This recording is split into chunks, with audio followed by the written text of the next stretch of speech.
Hey guys, I finally found the Walleräng, and I'm looking at the M01, okay? M apparently stands for modular, and I asked about the name Walleräng, and they were like, oh yeah, it's this guy's name who was behind this bike. They say e-bikes from up north, and so I think this has kind of a Scandinavian, it's definitely like a European design, and just a style to this thing. I'm actually here with Brant Havro. How's it going, guys? Dude, it's great to have your help today. I've wanted to dial things in, understand the Shimano STePs system a little bit better, and you're sort of a Shimano STePs representative. You travel around, you've been to the bike expos, and you're very knowledgeable about this, so thank you, first of all. And the first thing I want to say about this, being an e-bike, is that they've upgraded the battery. You can now charge it on the bike. Like, that was one of my big question marks before. You had to take the battery off, which, it's not terrible. This thing only weighs like 5.5 pounds or something. It's not about, weight necessarily. It's about the inconvenience of having to turn the key, potentially dropping it. You can see there's some scrapes on this one just because it's a demo and they're charging the batteries and putting them on packs and stuff. I just love that you have that option. And it's got this little rubber cover. There's a little plug port. One interesting thing I noticed about that plug port is that, it requires this dongle. And actually, I said that backwards. This dongle is required to charge the battery when it's off the bike. And this little smaller plug is when you're charging it on the bike. So this is not the only e-bike that does this. I constantly say, like, don't lose this. I'm sure you could replace it or something, but it's kind of like an extra little step. What I really love about their charger is that it's a 4 amp charger, so it's going to charge a little bit faster.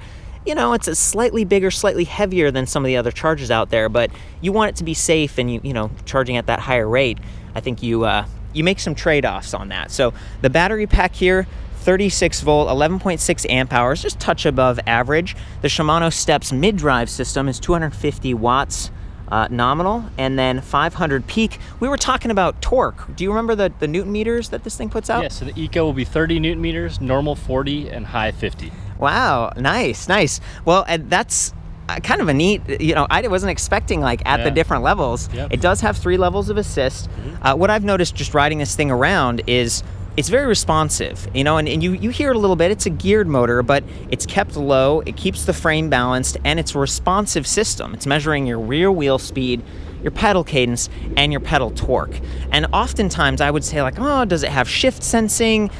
I don't think this one does, but it doesn't matter quite as much because you're dealing with an 8-speed Shimano Alpine internally geared hub. Actually works really well. I was shifting through this. I've tried some of the other internally geared hubs in the past, and sometimes it's sort of weights. It doesn't shift as crisply as this one. Well, not only can you shift at standstill, you don't have to worry about the shift sensing and mashing the gears or bending the derailleur or chain or anything, because it's only one sprocket here and one up front. I believe that's 38 tooth up on the front, and it's got a little plastic kind of I would call it a bash guard, but I think it keeps the chain on track a little bit better.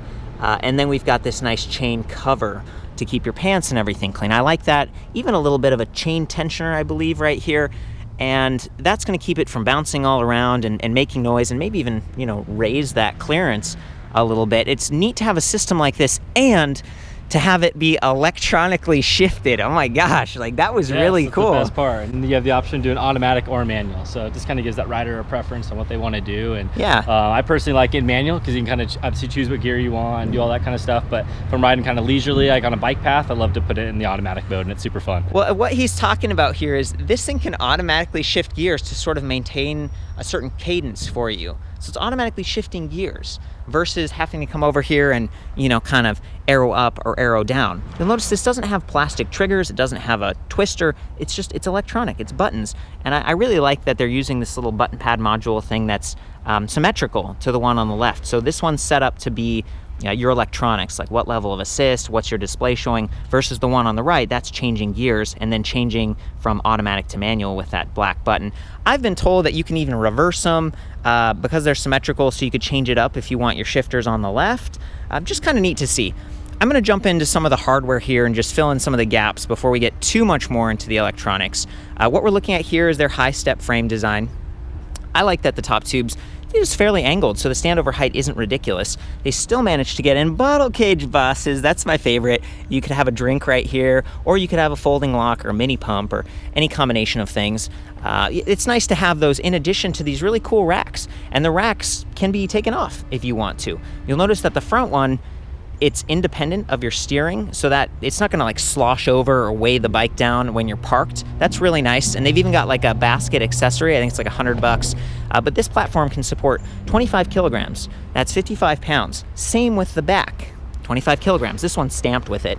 And I like that it's kind of narrow. It's a little bit sportier looking, but it still has pannier hangers right here. So a lot of them, they kind of clip on, and then it keeps that weight lower. And you know, that's kind of the way to go if you can. But they're going to do some more accessories and add-ons for this too. The M.01, again, it's modular, so they want this thing to be a platform that you can build up on. And coming back to some of the other accessories, we've got these plastic SKS fenders. They really match nicely, that gray. And the color of the frame, you know, we're in the shade because it's hot today, but this is kind of a metallic white or kind of a cream, almost a little bit of a gray going on. The fenders are really nice. You've got 2 support struts here, as well as the standard mounting points on the frame. So that's great. Four mounting points. It's not going to rattle as much. Same with the front. We've got, you know, a couple of mounting points. You can see the SKS branding going on. Really wonderful to have that if you're a commuter or someone who lives just where it rains and you don't want to get wet, and you don't want your gear to get wet.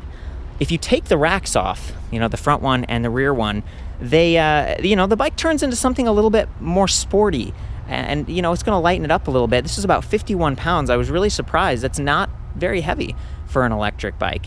You know, again, depending on how you want to ride, they have another option called the M.01X, and apparently that's for like suspension, because it has a RockShox air fork, 80 millimeters of travel. I believe it's the Recon Air. Was that right? Recon Air Silver. Recon yes. Air Silver. Thank you for that. Yes. You know, and that one's a little more expensive, $200 more. So the base M.01 that we're looking at here, $33.99, and then the other one's $35.99. They have an M.02, and it's kind of like the same bike, but it's a step-through design. So you know, it's not like a wave, like super deep. It's just even more angled. And the reason that they can do that is because this battery slides out from the side. Brent, will you help me out with this real quick? I don't want to drop anything. So the keys. Turn that key counterclockwise there, and you just pop that little guy out like that. Yeah, that's great. So it's not like banging into the bar or anything. It's really nice and compact. Here's the battery again. Even got a little bit of a handle on top to reduce the potential for dropping. Little charge indicator.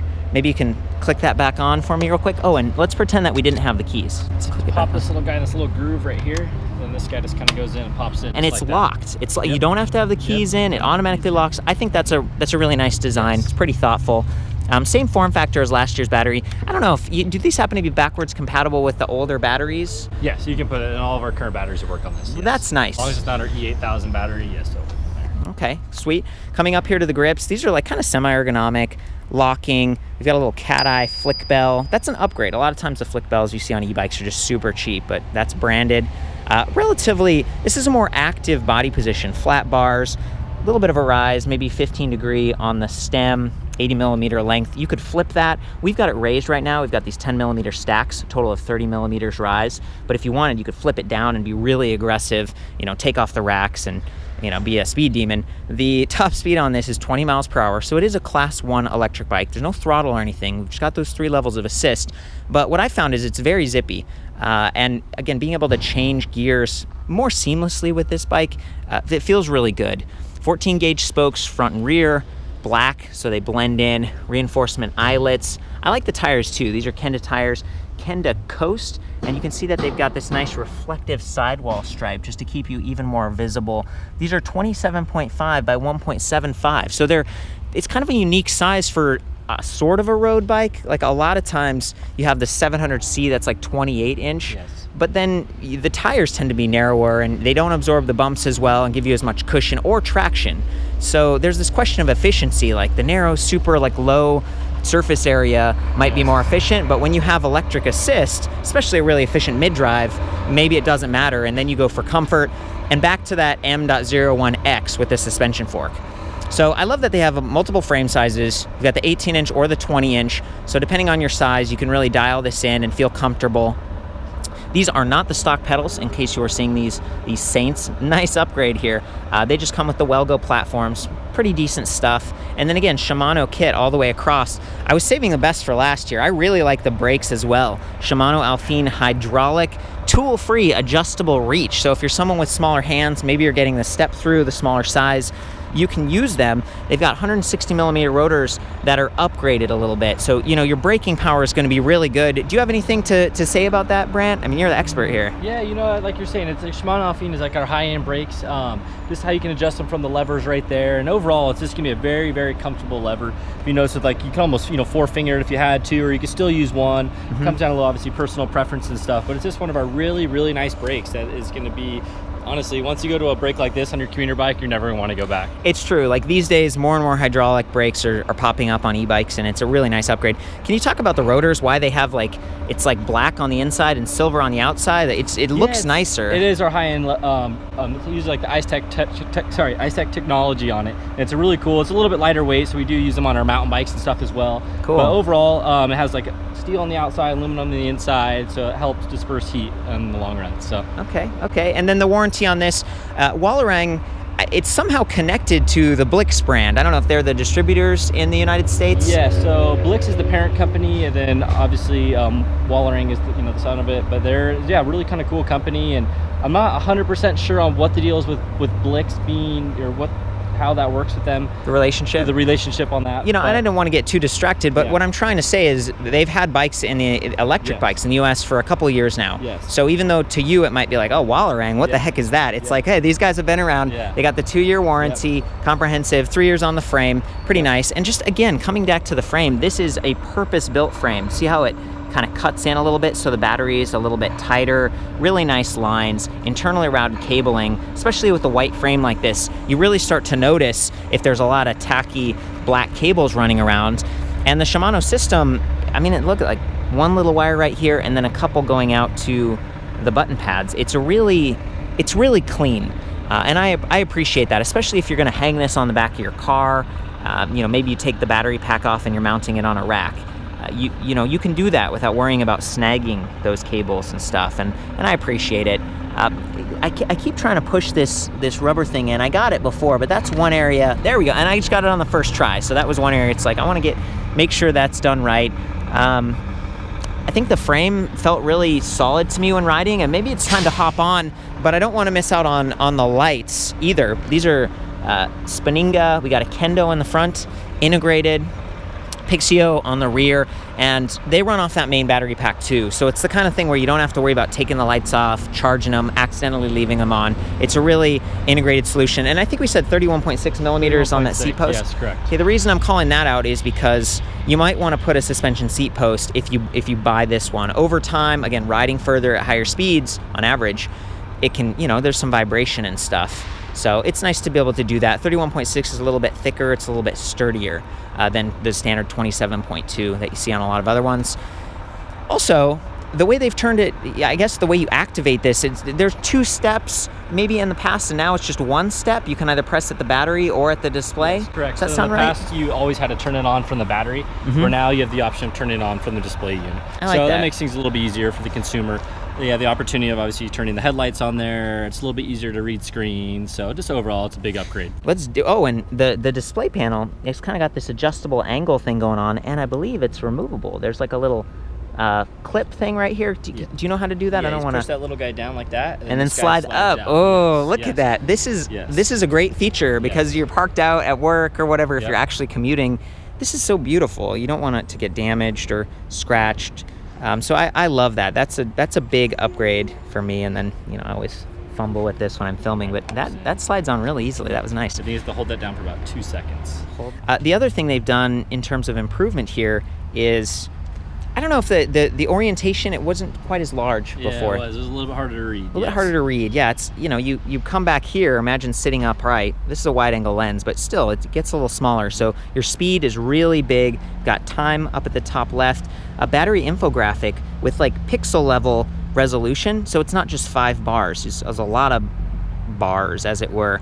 Very precise, and battery percentage. I love that. Then down here, you can see where it has all these ticks. Those are actually your gears. So I can switch gears over here, And now listen to this. I hope you can hear that. It's so cool. We're shifting gears at standstill using electronics.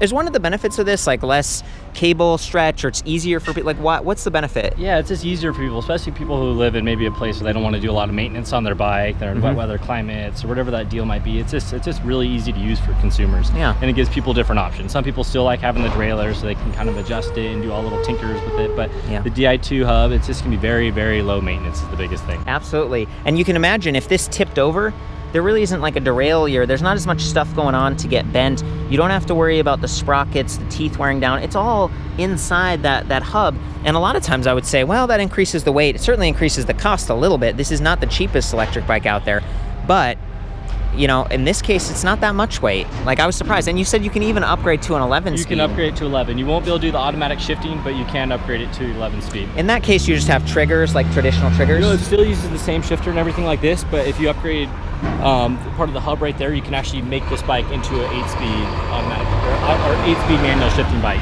Okay. So some people like that. You know, a little more gears to choose from, maybe if you're a commute or whatever the obstacle might be. So help me understand, if this is still here, how do you do manual shifting? Is it? Oh, manual shifting on here. So right here, you can still, this is in manual mode. Oh, it doesn't have the auto. On the auto okay, mode, so it's still electronic. It's still electronic and everything. It just doesn't. The only difference is not. Yeah, it's kind of fancy the way this works. So there's the black button. If I press this, it says auto, and that's the automatic shifting I talked about earlier, which I've been riding my bike for a long time. I kind of like to shift gears, and I prefer a higher cadence. Sometimes it shifts automatically, and I'm like, I didn't want to shift. Like, I wanted this like fast. So you have the choice. It's very easy to access, very intuitive. Again, all the shifting stuff on this side, all the electronics on this side. So let's go through some of the electronics. You press that square box, we're gonna see some trip stats. So it goes from time to trip distance, odometer, and range. Range is really cool because as you change levels of assist, like up to eco, see it says 54-mile estimate. And we go up to normal, 48, high, 39. So it gets pretty good range. And this last menu here shows you all three approximations like simultaneously, so you can kind of estimate and, you know, decide which level you want to make your trip success. And then the battery, you know, we're not quite full here, so you would expect a little bit higher range. It's backlit. It looks pretty good in the sun. It was pretty bright where I was taking pictures before, and it looked nice. And you were telling me there's a way to change it from like kind of a dark background to a bright white background. I can show you how to do that. Yeah, let's do that. If you hold down these two arrows right here, you get to the settings screen. And then from there, you can kind of go through, you can change the start mode. So you had it set at second, or we had it set at second gear. So if you want to change that to 4, so every time you come to stop, the bike will automatically downshift to whatever preferred gear you have. That is so cool. If you're in the city, like maybe San Francisco or something like that, you'd probably obviously want a lower gear, maybe a 2 or 1. But if you're riding a lot of flatter grounds, maybe having 4 or 5 would be just fine. Does that is that only in auto mode, or is that in manual and auto mode? Manual as well, yes. Wow. So that's cool that it's separated that way. Yep. Okay. And then back to where we're at here. So you have the start mode, you have the backlight, you have the brightness, you can change the beep, you know, unit if you want in kilometers, language. That's right. It wasn't beeping a whole lot. I remember sometimes this can be kind of annoying. It's like, really annoying, yeah. So I can't stand it, so I change it off immediately. Thank you. I'm glad we're in here. But so yeah, like brightness, you can change that. It's on level 3 right now, so you can go 4 or all the way up to 5 or whatever you want there. Yep. Then you go up to the backlight. You can turn that on or off, and then like I was mentioning earlier. How do the regular lights work? Is that dependent on a backlighting, or is it this button? That little button right there, yes. So you could have backlighting off on this, but the lights on. The lights on, yes. And that's sometimes it's like distracting to have the display in your face. I like that. A lot of people too. I mean, it's not a bad idea to have your lights on at all times of the day as well. You know what I mean? Even during the daytime, because most of the car accidents do happen in the daytime. So personally, I keep my lights on at all times. I like that you got your helmet on, Brant. Always. Thank you. You gotta have it on. Yep. Safety. Yep. I'm all about it. Yep. Okay, and then where was to switch it from like white to black background? White to black. So you go to font color, and then you can go right down there to black, and then now look at that. It's a little bit easier to read for some people, and then. So you go back to exit, and then now you're I love it. Yeah, look at this, dude. High five. Awesome job. I really appreciate the helping hand because this is a pretty fancy setup. It's one that, to me, it's like it can be very simple, but then when you want or you feel comfortable with some of those extra options, they're there, where a lot of other systems are more closed off. I'm going to hop on this thing, circle around a little bit, and then maybe I can trade with you and get a third-person perspective. So we got the kickstand. I also like this. It's the A-Tran Velo, adjustable length, and while it was down, I could spin these cranks without colliding. If you were charging the battery, it's right next to where the plug is, so be careful because they spin without pulling the chain, so it could spin really fast like that and potentially snag or bump. That's not uncommon in the e-bike world. It's something that I like to point out so you don't end up with taking damage. Let's see, I'm gonna take the keys out too. Can I hand these to you and just, take good care of those? I don't wanna accidentally drop them or anything. Okay, I tried to move away because the trucks and everything are making a lot of noise. I wanted you to be able to hear this. So I'm going to take it off of auto shifting. It's on manual. And then I'm gonna start out in eco. So this is the lowest level of power.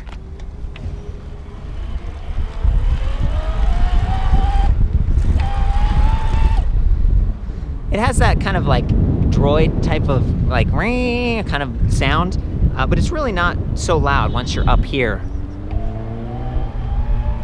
Well, I guess I can still hear it. That's the thing about internally geared hubs or mid-drives like this. You get efficiency and lightweight, but there is a little bit of noise. And when you're riding on flat surfaces with these slick tires, you can hear it a little bit more.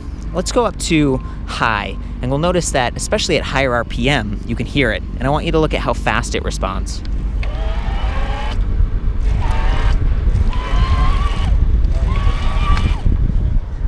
That's awesome. Like, to me, being able to spin at a higher cadence and still feel like I'm supported, go at a lower cadence, that's nice. So many times with some of the other systems, it feels like I have to respond to the bike. And this motor is fairly powerful. Like, it's really responding to me. Now I'm gonna go to auto shifting. So it's gonna automatically shift up because it's looking at my speed. It's like, you should be pedaling this fast for maximum efficiency. But now we're pretty much at 20 miles per hour, so the motor's gonna cut out.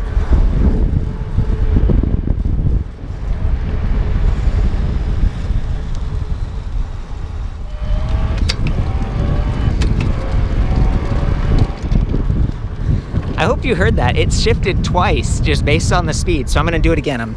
I'm going really low, 7 miles per hour.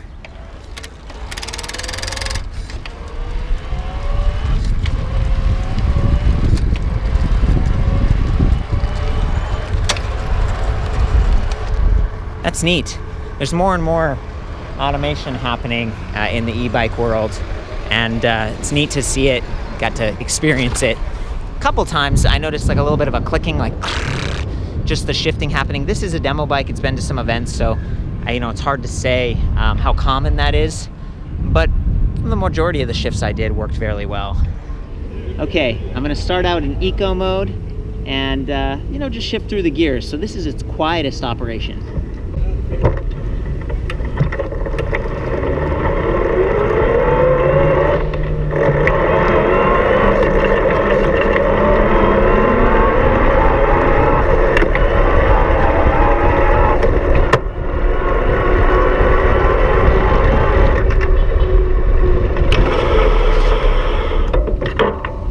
Pretty cool. I got all the way up to 18 miles per hour in eco mode just by shifting the gears and keeping a constant cadence. Now let's do power mode.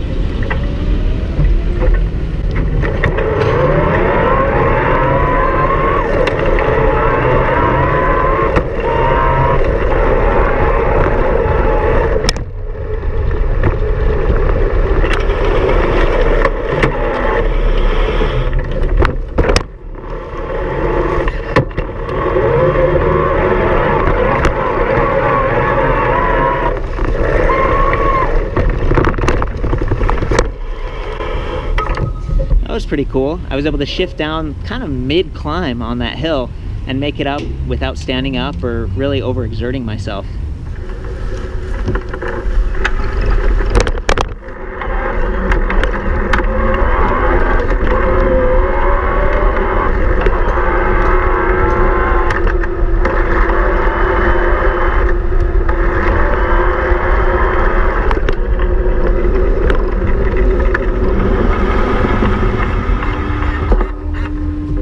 You might have noticed, it shifted pretty quickly, so my pace tended to be slower and more lumbering, but it was nice not to have to worry about shifting. It's a pretty cool system. And I think you can still override, even in auto mode, you can shift if you want to. Okay, Brant, you ready to trade off? Ready. So I would just wanted to ride like kind of next to you and you know, show what the bike looks like with someone on it. Got another bike over here with Shimano STePs. Looking good.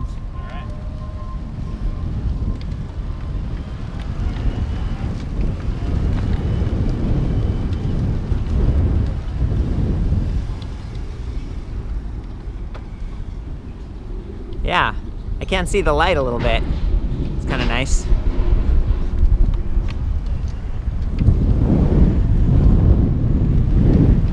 And it's on auto shifting now, right? Yep. Yeah. Now I'm going to manual here. Beautiful. Okay. Well, thank you so much, man. Thank you so much. Thank you for the opportunity. So. Yeah, Brant stayed a little bit late today to go through all the specs with me, and we were able to call Pontus, who works at the company, tried to dial everything in. So I have all the specs back at ElectricBikeReview.com. Feel free to chime in. This bike's been out for a little while now, but it is kind of it's like a brand new one. People are excited to see. Hope this helps you guys. As always, ride safe and have fun. Thank you guys.